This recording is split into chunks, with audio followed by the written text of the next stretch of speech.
मैं गैया चरावे जाऊंगा, श्री दामा आदि सब सखान के संग जाऊंगा मैया, लेकिन तुम वो जान दे। मैं दाऊ दादा संग ले जाऊंगा मैया, लेकिन वो तू जान दे। मैया बोली मैं ना जान दूंगी। सो ठाकुर जी इतनी जोर से रोए। नंद बाबा आ गए। नंद बाबा ने आए करके कही लाला तू काहे क्यों रो रहा? ठाकुर जी बोले बाबा मैं गैया चरावे जाऊंगा। नंद बाबा बोले लाला अब तो को कैसे समझा मैं, तू जा चीज की जिद कर ले, माने ना है फिर कोई की बात है, रुक मुहूर्त दिखवाऊं मैं। गर्गाचार्य जी बुलाए। श्री गर्गाचार्य जी महाराज आए। बोले कहा बात है भैया नंद बाबा कैसे बुलाए? बोले लाला रो रो गैया चरावे को, आप मुहूर्त देख दो बढ़िया एक दिन बताए तो मैं लाला को कह दूंगा। गर्गाचार्य जी पंचांग खोल के बैठे, हंस करके बोले नंद बाबा तुम्हारो लाला मुहूर्त देख के ही रोवे, आज ही बढ़िया मुहूर्त है, आज गोपाष्टमी है। यशोदा मैया बोली मेरे मन के कछु संशय पहले उनको दूर करो। बोले कहा? बोले मेरे लाला को सबरी गोपी ऐसी टुकुर टुकुर निहारे और ऐसी कशक नेत्रंते देखें, मैं तो याकू इतनी नजर गुजरंते बचाए के रखूं। अब लाला अकेलो वन में जावेगो, जन कैसे कैसे राक्षस, कैसी गोपी, कैसे कैसे भावंसो याकू देखेंगे, पकड़ेंगे, स्पर्श करेंगे, राक्षस आक्रमण करेंगे, कौन रक्षा करेगा मेरे लाला की? आप कोई ऐसी विधि या पूजन करवाए दो जाते मेरे लाला की सुरक्षा है जाए। तो श्री गर्गाचार्य जी महाराज बोले मैया तुम मानो तो एक योजना तो है मेरे पास। बोले कहा? बोले श्री वृषभानु जी महाराज की जो लाली है ना, बोले हाँ वो तुम्हारे लाला की एलादनी शक्ति है। बोले अच्छो।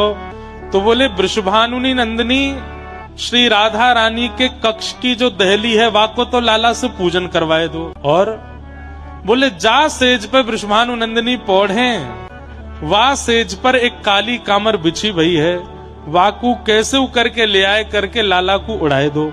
वहां से तुम्हारे लाला को कोई नजर नहीं लगेगी, कोई गुजर नहीं लगेगी, न को धूप ताप नहीं लगेगा। खीर का पात्र उठा के जैसे ही पाने लगे, गर्गाचार्य जी के पुनः नेत्र खुले तो ठाकुर जी नन्हे से गोपाल जी नहीं शंख चक्र गदा पद्म चतुर्भुज रूप धारण कर लिए। और वहीं उसी खीर के पात्र से ठाकुर जी पा रहे हैं और लेकर के कह रहे हैं गर्गाचार्य जी लो प्रसाद पाओ। गर्गाचार्य जी तो कान पकड़ने लगे, चरणों में लोट खाने लगे। अरे जय जय मैं आपके रूप को नहीं पहचान पाया। ठाकुर जी बोले हमने अपने रूप दिखा करके आपको ये संकेत करने आए हैं कि कल जब आप हमारी कुंडली बनाओगे तो आपको सब पता चल जाना है कि मैं कौन हूं। कहीं गलती से यशोदा मैया क्या कि बोल मत देना कि मैं परमात्मा हूं। शंकर जी बोल के चले गए थे, मिलने नहीं दिया उनको दिनों दिनों तक।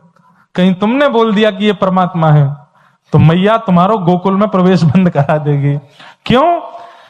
क्योंकि उनको पता चलेगा तो कष्ट होगा। और दूसरी बात, मान लो परमात्मा हूं मैं, इसके बाद भी मुझे स्वीकार किया तो जैसा प्रेम आज मैया करती है वैसा नहीं करेगी।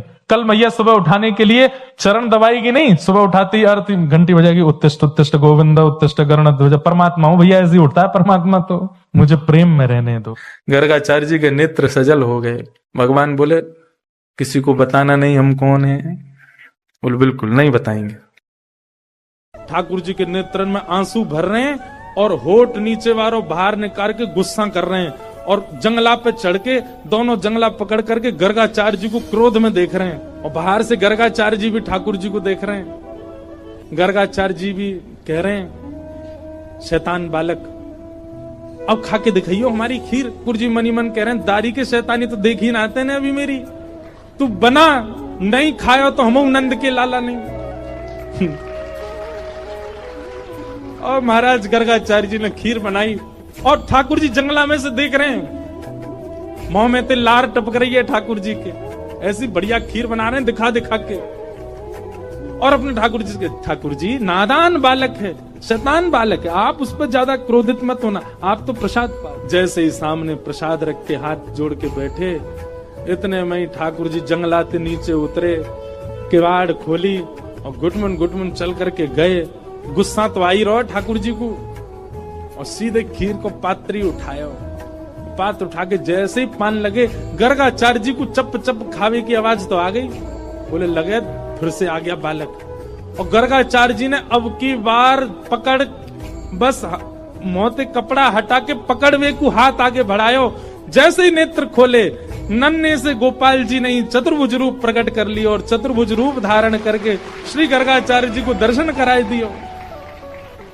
गर्गाचार्य जी तो वहीं रुक गए। ओहो परमात्मा साक्षात नारायण। दंडवत करने लगे, साष्टांग है गए। बोले ठाकुर जी क्षमा कर दो, मैं आपके रूप को पहचान नहीं पाया। बोले ज्यादा बिलैया दंडवत मत करे, बैठ जा। पता ही नहीं मैं इतना मलूक हूँ, देखियो मैं कितना सुंदर लग रहा हूँ। मैया मेरी नजर उतार ले, मोकू तो लगे मोकू मेरी नजर लग गई होगी। लाला एक तो चोरी करे, ऊपर से झूठ बोले और फिर ऐसी बात बनावे कि मैं तो कुछ कहूँ नहीं। अरे मैया ये बता मैं कौन को लाला? बोले तू मेरो लाला। ये नंद भवन कौन को है? बोले जे भी तेरो ही है। ये 9 लाख गैया कौन की है? बोले जेऊ तेरी है। और ये नंद बाबा कौन को है? बोले जेऊ तेरो ही है। ये सबरी मटकी कौन की है मैया? बोले जेऊ तेरी है। और इन मटकी में रखो हुए मक्खन कौन को है? बोले जेऊ तेरो। सोई ठाकुर जी खड़े है गए, बोले मैं ही मालिक हूँ, अब मैं चाहे जैसे खाऊं मेरो मक्खन, मैं चाहे चोरी करके खाऊं, लेके खाऊं, उछाल के खाऊं, फोड़ के खाऊं। मैया अरे जब मैं ही मालिक हूँ सब चीजन को तो मोए रोक टोक काई को है?